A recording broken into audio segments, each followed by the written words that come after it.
है केशव। मेरी समझ में तो अब भी ये नहीं आ रहा है कि इस युद्ध से लाभ क्या होगा। लाभ, हानि ये दोनों ही सापेक्ष शब्द हैं धनंजय। मैं जानता हूं कि तुम्हें पृथ्वी के भोग या स्वर्ग के सुख की कामना नहीं है। इसलिए हे कौन्तेय, सुख दुखे समे कृत्वा लाभा लाभौ जया जयौ ततो युद्धाय युज्यस्व नैवं पापम अवाप्स्यसि। सुख दुख, लाभ हानि, जय पराजय से ऊपर उठो पार। मुझसे तो अब भी नहीं उठा जा रहा है केशव।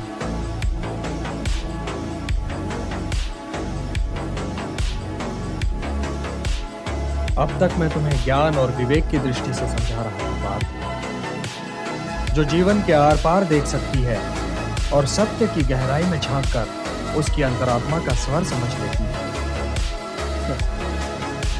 किंतु कदाचित तुम उसकी अमूर्तता में उलझ गए। तो व्यावहारिक कर्म की तुला में इस क्षण को तोलकर देखो पार्थ।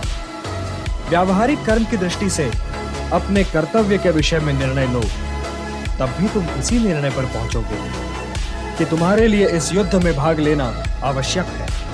यही निर्णय तो मैं नहीं ले पा रहा हूं केशव, नहीं ले पा रहा हूं।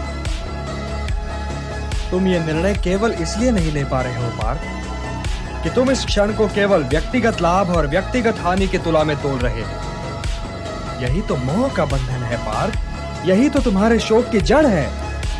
और इसीलिए तुम्हारा ये कायर, पलाय और कलंक में डुबोने वाला शोक न तुम्हारे हित में है और न ही समाज के हित में। ये शोक न वर्तमान के लिए शुभ है और न ही भविष्य के लिए। लाभ और हानि की इस कामना में न भटको पार्थ, न भटको।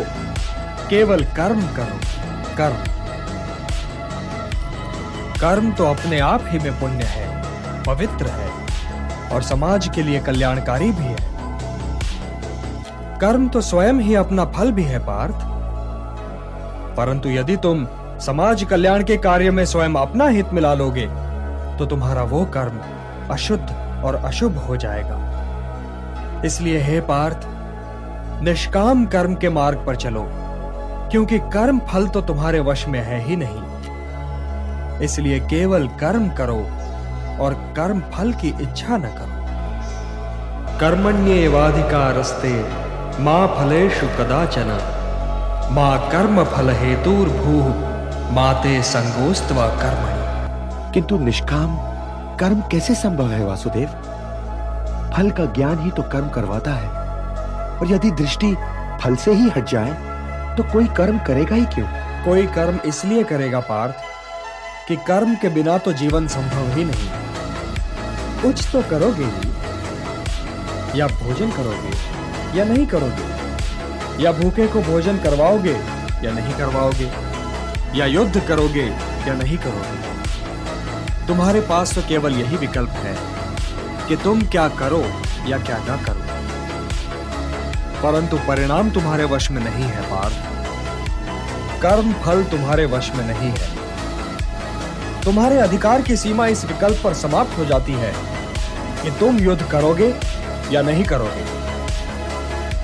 किंतु युद्ध का परिणाम तुम्हारे हाथ में नहीं है। यदि तुम विजय चाहो भी तो यह आवश्यक नहीं कि विजय तुम्हारी ही हो जाए, तुम्हारी पराजय भी हो सकती है। किंतु यदि तुम विजय से मोहित नहीं होगे तो पराजय से भी नहीं घबराओगे। यदि तुम ये सोचो पार्थ कि चाहे विजय हो चाहे पराजय, किंतु तुम तो केवल इसलिए युद्ध कर रहे हो कि युद्ध करना तुम्हारा कर्तव्य है, तो विजय के सुख या पराजय के दुख का प्रश्न ही नहीं उठता। और जो न विजय से सुखी हो और न पराजय से दुखी, वही स्थित प्रज्ञ है। इसलिए हे पार्थ, कर्म के प्रतिफल की चेष्टा न करो। तुम तो केवल वही करो जो तुम्हारे वश में है, अर्थात अपने धर्म का पालन करो। यही कर्मयोग है पार्थ, यही कर्मयोग है। इस रहस्य को समझो पार्थ कि तुम्हारे पास तो केवल करने या ना करने का विकल्प है, किंतु कर्म के अंत पर मनुष्य के अधिकारों की सीमा समाप्त हो जाती है।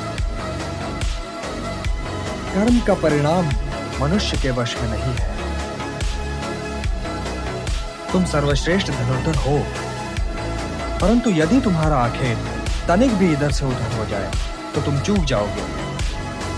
तुम्हारा अधिकार तुम्हारे वाण संधान पर है, तुम्हारा अधिकार तुम्हारी दृष्टि पर है, परंतु उस मृग पर तुम्हारा कोई अधिकार नहीं जिसकी ओर तुम बाण चला रहे हो। हे धनंजय, सत्पुरुष कभी अपने अधिकारों की सीमा का उल्लंघन नहीं करते। अर्थात अपने कर्म में स्थिर रहो पार्थ, स्थिर रहो, क्योंकि कर्म की कुशलता का ही नाम योग है। और योग क्या है केशव? योग क्या है? वही तो बता रहा था पार्थ।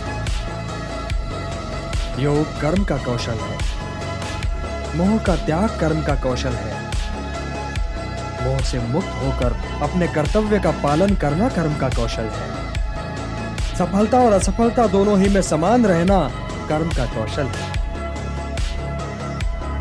बुद्धि युक्तो जहातीह उभे सुकृत दुष्कृते तस्मात् योगाय युज्यस्व योगः कर्मसु कौशलम। हे केशव, किंतु मैं मुनि या स्थित प्रज्ञ को पहचानूंगा कैसे? उसकी पहचान क्या है? वो उठता बैठता कैसे है? उसकी बोलने की शैली कैसी है केशव? उसे पहचानने में तो कोई कठिनाई ही नहीं है पार्थ। प्रजहाति यदा कामान सर्वान् पार्थ मनोगतान् आत्मन्येवात्मना तुष्टः स्थित प्रज्ञस्तदोच्यते। उसी की भांति तुम अपनी कामनाएं त्याग दो, अपनी व्यक्तिगत अभिलाषाओं से मुक्त हो जाओ, सुख दुख से परे होकर अपने स्वयं में संतुष्ट हो जाओ पार्थ। तो ना तुम्हें दुख की अग्नि जला सकेगी और न सुख की वर्षा तुम्हें भिगा सकेगी।